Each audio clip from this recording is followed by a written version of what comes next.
જય હિન્દ, સ્વાગત છે આપ સૌનું. વાયરમેનની ભરતી 311 તમને ખ્યાલ જ છે, એક્ઝામ ટૂંક સમયમાં આવી જશે. એના ઇમ્પોર્ટન્ટ ક્વેશ્ચન આજે આપણે ડિસ્કસ કરીશું. Let's see without wasting much time. ચાલો સમજીએ. પહેલો ક્વેશ્ચન છે, ઇલેક્ટ્રિક તારના સાંધાને સોલ્ડરિંગ કરવાથી કયો ફાયદો થાય છે? જો નોર્મલી વાયર હોય ને ભાઈ, તમે સમજો અહીંયા ધારો કે એક આ વાયર છે, આ બીજો એક વાયર છે. આપણે નોર્મલી શું કરતા છીએ, આ બે હાથનો મતલબ હાથથી આપણે શું કરીએ છીએ, એને વાળી દઈએ છીએ.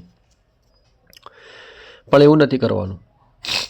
સોલ્ડરિંગ એટલા માટે જરૂરી છે, તમે પ્રોજેક્ટમાં બી તમે ઉપયોગ કર્યો હશે સોલ્ડરિંગનો. સોલ્ડરિંગ આયરન હોય છે, ક્લિયર છે?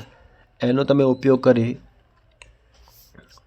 સોલ્ડરિંગ તમે કરશો તો લાંબા ગાળા માટે તમારે પ્રોબ્લેમ નહીં આવે. પરંતુ તમે નોર્મલી જે હાથથી જો તાને વાળીને કરશો તો વાયર જે છે એ તૂટવાની શક્યતા વધારે રહે છે. ક્લિયર છે? તો એ તમે સમજો. ક્વેશ્ચન શું કહે છે, ઇલેક્ટ્રિક તારના સાંધાને સોલ્ડરિંગ કરવાથી કયો ફાયદો? સાંધાની યાંત્રિક તાકાત વધે છે, એટલે કે મેકેનિકલ જે તાકાત જે હોય એ વધી જાય છે. સાંધાની કંડક્ટિવિટી વધે છે, મતલબ એનું જે મજબૂતાઈ જે હોય છે એ લાંબા સમય સુધી રહી શકે. સાંધા પર વાતાવરણની નકારાત્મક અસર અટકે છે. તમે ધારો કે બહાર પણ રાખશો, એમાં કોઈ વાતાવરણની અસર મતલબ કે ભેજ હોય એની પણ કોઈ અસર નહીં થાય. એટલે જવાબ આવશે આપેલ તમામ. સોલ્ડરિંગ કરવાની સૌથી સાચી રીત કઈ છે? જો સોલ્ડરિંગ કરતાં બી આવડવું જોઈએ. તો સોલ્ડરિંગ આને તમે જુઓ, સોલ્ડરિંગ પેલું જે હીટર હોય છે નાનું એવું, એમાં આ પ્રકારનું સ્ટેન્ડ હશે. તો તમે અહીંયા આ રીતે એને સપોર્ટ માટે મૂકી દેવાનું, નીચે નહીં મૂકવાનું. નીચે મૂકશો તો શું થશે ભાઈ? તો એમાં એક્સિડન્ટ થવાના ચાન્સીસ રહેશે, મતલબ પ્રોબ્લેમ થશે એમ તમને. એટલે આપણે જે એનું સ્ટેન્ડ હોય એ સ્ટેન્ડ પર મૂકવું જરૂરી છે. તો સોલ્ડરિંગ કરવાની સૌથી સાચી રીત કઈ છે? તો સોલ્ડરને ગરમ કરી જોઈન્ટ પર લગાવો. જોઈન્ટ ગરમ કરી સોલ્ડર લગાડો. હીટિંગ આપ્યા પહેલાંનો સોલ્ડર લગાડો. જોઈન્ટ અને સોલ્ડર બંનેની એકી સાથે ગરમ કરો. તો શું આવશે ભાઈ આન્સર આમાં? તો જોઈન્ટ ગરમ કરી સોલ્ડર પર લગાડો. સોલ્ડરિંગમાં ફ્લક્સનું કાર્ય શું હોય છે?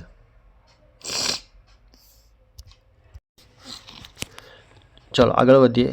ક્વેશ્ચન નંબર 3, સોલ્ડરિંગમાં ફ્લક્સનું કાર્ય શું હોય છે? તો જુઓ, સોલ્ડરિંગ સપાટી ઉપર જામી ગયેલી અશુદ્ધિને દૂર કરવાનું. સાચી વાત છે, બિલકુલ. સોલ્ડરનું મેલ્ટિંગ ટેમ્પરેચર નીચું લાવવાનું, બિલકુલ વાત સાચી છે. જોઈન્ટમાં પીગળેલ સોલ્ડરને પસાર થવામાં મદદ કરવાનું, બિલકુલ વાત સાચી છે. તો બધા સાચા છે ભાઈ, તો આવશે આન્સર ડી આવશે. નેક્સ્ટ વાત કરીએ, સોલ્ડર કરતી વખતે સૌથી મહત્ત્વની બાબત કઈ છે? તો જો અહીંયા જોઈન્ટ કરવાનું મટીરિયલ નહીં, એ અહીંયા મહત્ત્વની વસ્તુ કીધી છે, તો આ એટલું બધું મહત્ત્વ નથી. ટેમ્પરેચર કંટ્રોલ કરવાનું, જોઈન્ટને ગરમ કરવાનો સમય. તો જો સમજો, તમે સ્ટાર્ટિંગમાં તમે જ્યારે ચાલુ કરશો, સ્વિચ ચાલુ કરશો, થોડા સમય પછી શું થશે? તો તમને જો આ 230 વોલ્ટનું હોય છે, આ ક્લિયર છે? અલગ અલગ ક્વોલિટીના માર્કેટમાં અવેલેબલ છે. હું લાવ્યો તો લગભગ 150 રૂપિયાની આસપાસ. એક પ્રોજેક્ટ બનાવવાનો હતો સોલારનો, તો એમાં મેં આનો ઉપયોગ કર્યો હતો. તો આમાં થાય છે એવું કે તમે નીચે મૂકશો, મતલબ એક જે ટેમ્પરેચર હશે એનું, એ પર્ટિક્યુલર ટેમ્પરેચર પર જ એ સોલ્ડરિંગ કરશે, ક્લિયર છે? પણ વચ્ચે વચ્ચે તમારે સ્વિચ બંધ પણ કરવાની રહેશે. તમે ચાલુ રાખશો તો વોલ્ટેજ હાઈ થવાના લીધે, કરંટ વધવાના કારણે કદાચ પ્રોબ્લેમ પણ થઈ શકે. ઓવર વોલ્ટેજ થવાના ચાન્સીસ રહે તો તમારી જે એમસીબી છે ટ્રીપ પણ કરી લે. એટલે અહીંયા તમે સમજો, ટેમ્પરેચર કંટ્રોલ કરવાનું ને જોઈન્ટને ગરમ કરવાનો સમય, ક્લિયર છે? સોફ્ટ સોલ્ડરિંગમાં મહત્વ તાપમાન કેટલું, ટેમ્પરેચર કેટલું? ભાઈ ટેમ્પરેચરનું ઇમ્પોર્ટન્ટ ખૂબ જ વધારે છે. શું આવશે આન્સર આમાં? તો જો સોલ્ડરિંગનો મહત્તમ સમય કેટલો રહે? 50 ડિગ્રી. તો નોર્મલ આપણે ગરમીમાં તમે જુઓ ભાઈ, મેક્સિમમ ટેમ્પરેચર 100 ડિગ્રી હોય છે. તો 100 ડિગ્રી 50 ડિગ્રી 100 ડિગ્રીએ શું થાય ભાઈ? તો વરાળ બનવાની શરૂઆત થાય. અને 0 ડિગ્રીએ શું થાય? બરફ બનવાની શરૂઆત થાય. શરૂઆત કહું છું ભાઈ, બરફ ના થઈ જાય.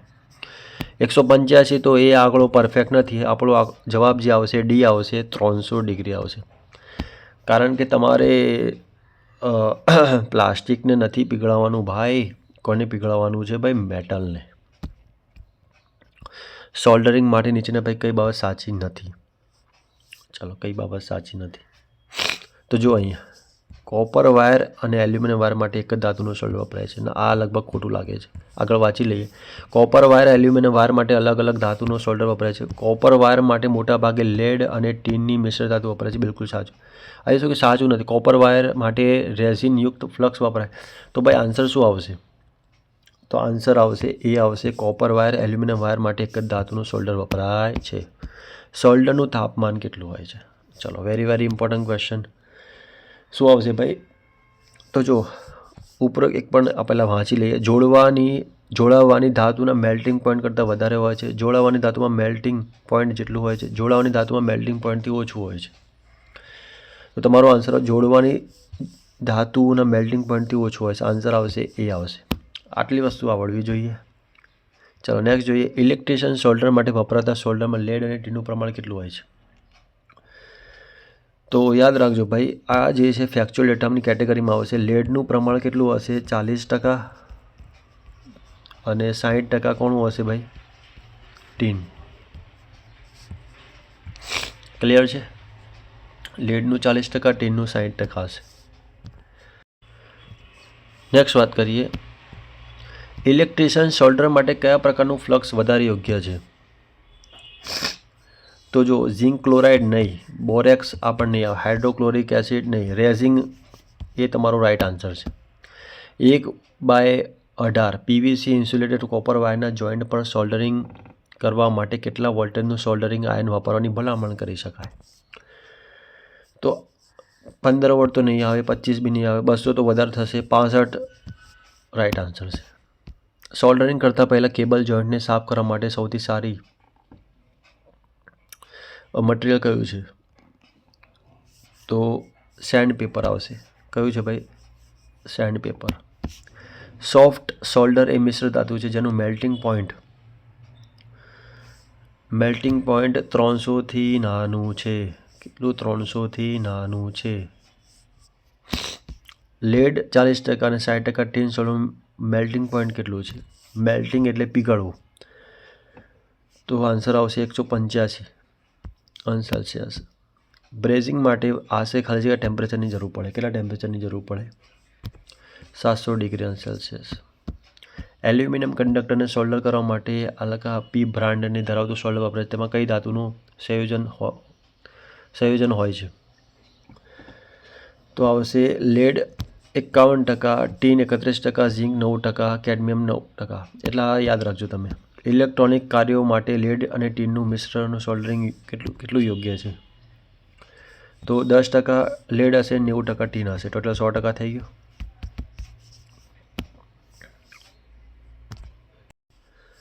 ચલો, બ્રેઝિંગ કરવા માટે કયો ફ્લક્સ વપરાય છે?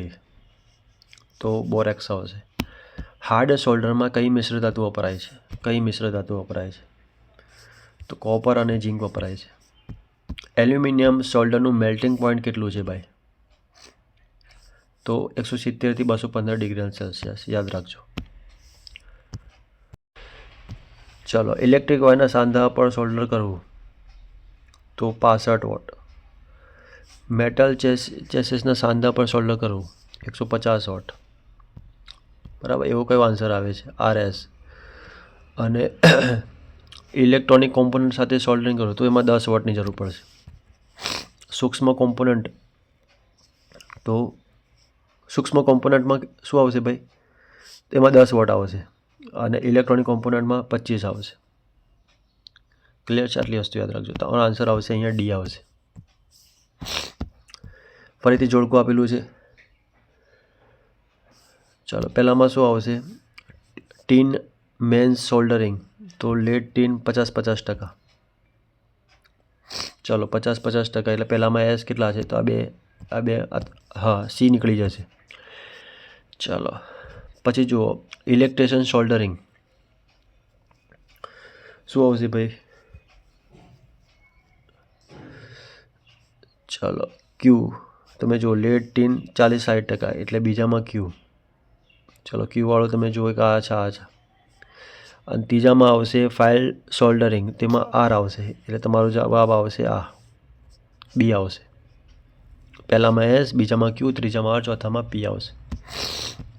નેક્સ્ટ વાત કરીએ. ફરીથી જોડકા આપેલા છે. સોલ્ડરિંગ, અહીંયા જો electrician soldering, tinman soldering, fine soldering. ચાલો સમજો. અહીંયા પહેલામાં શું આવવું જોઈએ? અહીંયા પહેલામાં આવવું જોઈએ 185 ડિગ્રી. જો ઇલેક્ટ્રિશિયન સોલ્ડરિંગમાં 185 ડિગ્રી. ચલો પહેલામાં ક્યુ આવતું એવા ક્વેશ્ચન એ અને ડી. ચાલો બીજામાં ટીનમેન સોલ્ડરિંગ, તો બીજામાં 200 ડિગ્રી આવવું જોઈએ, એટલે પી આવે છે. ચલો બંનેમાં પી આવે છે. તો અહીંયા તમે જુઓ એ અને ડીમાં લગભગ બધા ઓપ્શન સેમ જ છે. એટલે જો અહીંયા એમાં બી તમે જુઓ અને ડીમાં બી જુઓ. પહેલામાં ક્યુ, બીજામાં પી, ત્રીજામાં એસ, ચોથામાં આર. એટલે રાઈટ જ છે.